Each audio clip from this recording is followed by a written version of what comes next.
Welcome to the next lecture, lecture number 14, module 3. So that is finite impulse response filter, FIR filter. The name itself indicates that the impulse response of the filter is finite in length. That is h of n length is finite. So you may be having a 10, 12, 20 which can be countable one. Module 4 will come across one more filter called as a infinite impulse response filter, that is IIR filter, wherein the h of n is of length infinite. So we'll start with the analog filter.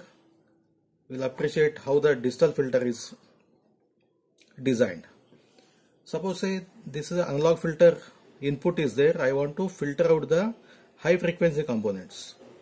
This zigzag or sudden change in the frequency indicates that it contains the higher frequencies also. I want to remove those frequencies. So for that I have to use a low pass filter which will pass only the low frequency component, that is including the DC. DC has a frequency of 0. When I pass it through a low pass filter, so definitely the output will be a smooth compared to the input because it passes only the low frequencies. So let me introduce the discrete or the digital filter wherein the input is varying. This is your input given to the digital filter. 5.25 magnitudes, 5.35, 4.9, 5.1, etc. And here I will implement it using a software. Maybe you can use the MATLAB code. So wherein it averages the present value x of n plus the previous one, x of n minus 1 divided by 2 means that is the averaging. When I average, so that is called as a yn. So this plus this, 5.2 plus 5 divided by 2 will be 5.1. So you will get the values. This plus this divided by 2, this plus this divided by 2, this plus this divided by 2. This results into these magnitudes. If I join all those, you can see this waveform is smooth compared to the input. So that is as good as you are doing a low pass filter operation. If you want to have the still smoother waveform, then you use the previous values, that is instead of xn and xn minus 1, you can go up to the x of half of x of n minus k. So maybe 10 value, 10 previous value I have taken including the present one. These half and half and half are called as the, if you are using, these are called as the filter coefficients. More the number of filter coefficients, better will be the output, that is filtered output. Okay. So this is filter coefficient, we call it as a Bn in future.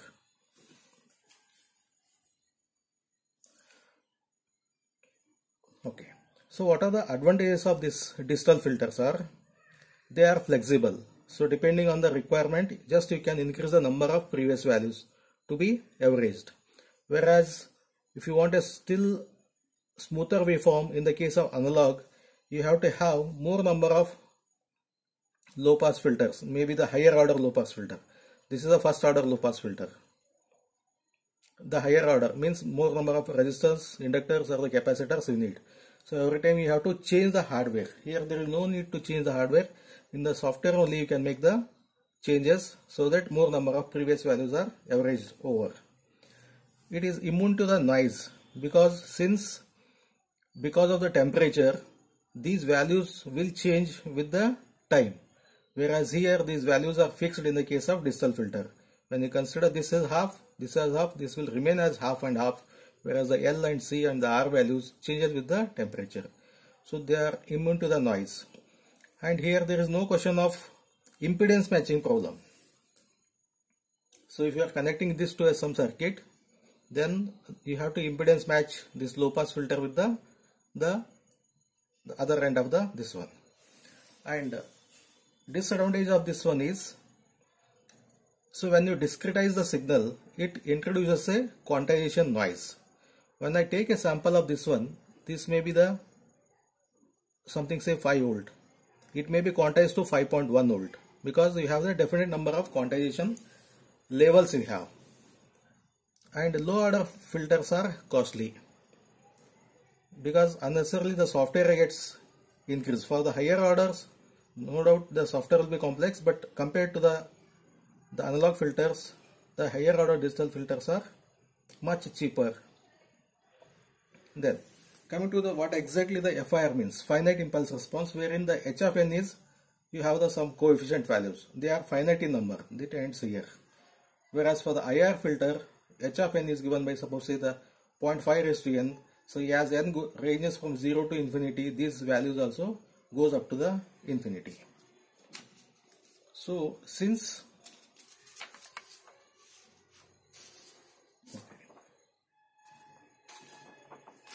H of n is finite, so when H of n is finite,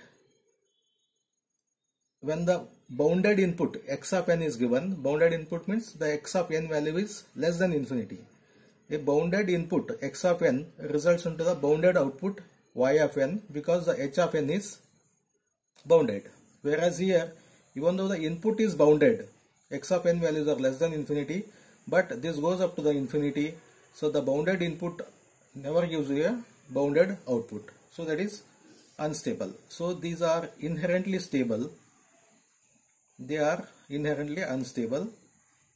We can make it stable by using the feedback.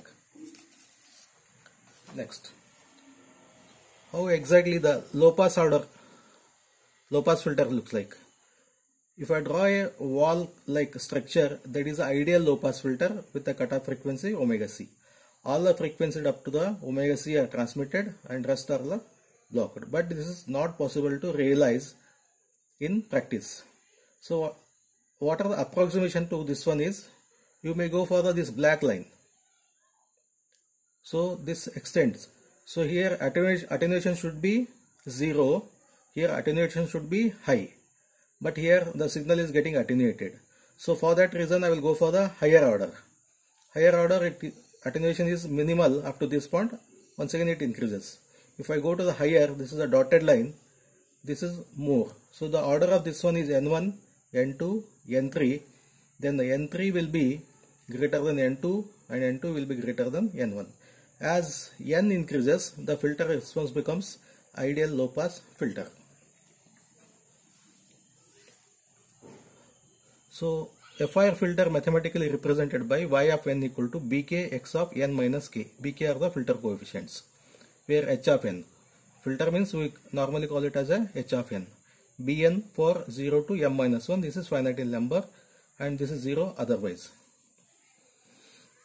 Okay, there are two types of filters, FIR filters. One is symmetric filter, wherein the h of n is equal to h of m minus 1 minus n. M is the order of the filter. Here, order of the filter. So how the symmetric h of n looks like? These two values are same, these two values are same, these two values are same. If this is positive, this is positive, this is positive, this is positive, this is also positive, this is also positive. Whereas for the anti-symmetric case, we have the minus. So if this is A2 magnitude, this will be minus A2. If this is plus A1, this will be minus A1, and it continues. This is the anti-symmetric. Symmetric and anti-symmetric are purely decided by this h of n expression. So we will prove that FIR filter exhibits the linear phase. So in every case, the linear phase is the desired characteristics of any filter.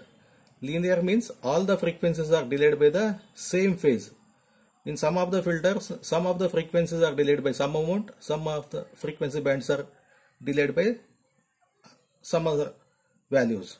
So whereas in FIR, it exhibits the linear phase, means all the frequencies are delayed by the same amount. So if I consider impulse response of h of n, then the Fourier transform of this one is given by h of omega. Standard equation, you have this one. This I will rearrange from instead of n equal to 0 to m minus 1, I will make it 0 to m minus 3 by 2, and m plus 1 by 2, m minus 1, and one more quantity is left out. This quantity is here. So totally if we add all this results into the same thing. And I will do some manipulations. Some 10 to 12 steps are there in all the books, they are given. Finally the h of omega results into this kind of expression, whereas this is a phase and this is a magnitude. So e to the power of j theta. So in place of theta what you have? Minus omega m minus 1 by 2. What is m? M is a finite length. So this is a constant. Minus omega into some constant. So means phase of this one is linear with the omega, directly proportional to the omega. So similarly, so this we have done it for the m odd. Similarly for the m even also, you will get some other expression wherein also you can see that the phase is linear. So if you go through the old question papers, you can find 80 or 90% of the times one question will be on this one, show that the FR filter exhibits linear phase. Consider m equal to odd or even, something like that they will give. Next, coming back to the filter design, before that we have to understand what is pass band, stop band and the transition band. So this is a filter response. Instead of a single line, there I have shown it as a smooth waveform. Actually this is the actual response of any filter, wherein the magnitude is 1. It swings between 1 plus delta 1, 1 minus delta 1 up to the pass band. And here when it comes in the stop band starts here. Its value will be delta 2, means compared to 1 this will be lower. So something like minus x dB down. Okay, because 10 log 1 is 0. Okay, and this will be lower than that, minus x dB down. So from this point to this point we call it as a pass band, and from this WP, this WS is the stop band, and in between pass band and the stop band we call it as a transition band. Okay, stop band, pass band, transition band, and cutoff frequency will be somewhere between these. Normally WS plus WP divided by 2, or we can say that this will be minus 3 dB down. That also results into the same thing. Okay, so now we have to decide. So what is the order of the filter depending on this one, delta 1 and the delta 2. Empirical formula for n. Empirical means there is no mathematical proof for this one, but by trial and error method they found that the order of the filter n is given by minus 10 log base 10 delta 1 into delta 2 minus 15 divided by 14 delta f. What is delta f? It is a stop band minus pass band, since this is in f, divided by the 2 pi. Then alternate formula for the n is, if delta 1 and delta 2 is given, then you go for this one. If that is not given, then order of the filter is given by k into 2 pi by W2 minus W1. What is W2 minus W1? Is the main width of the lobe. This is the main width of the lobe. Main width, side lobe width, you know. This is the main width of the lobe up to the pass band. So that is given by k into 2 pi by m. We will discuss about the k when we solve the problems. Next,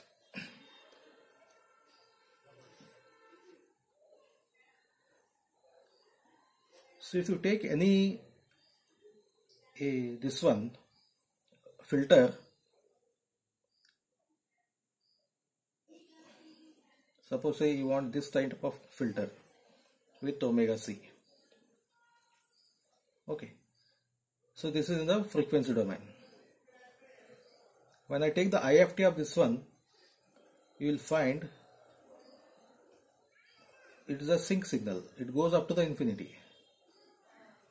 So these are n in number, but somewhere you have to stop it. So I will stop it when this crosses, maybe I may take this as the stop band, the stop value, or this may be the stop value. I want to consider only these one because these are the, it is more contributing. These values are very small. So what I will do, I will take a window and multiply only to these number of samples. Here I have shown it continuously, but in the discrete domain these are the some values. This I will multiply with the 1 and this I will multiply with the zeros. So means this becomes a window for the low pass filter. So this is a square window or a rectangular window you can call. Okay. So there are different types of windows are there, we will discuss. What rectangular window, it has this type of structure in the continuous domain. In the discrete domain you have the samples of this one, 1 2 3 4 5, 1 2 3 4 5. After that you have the zeros.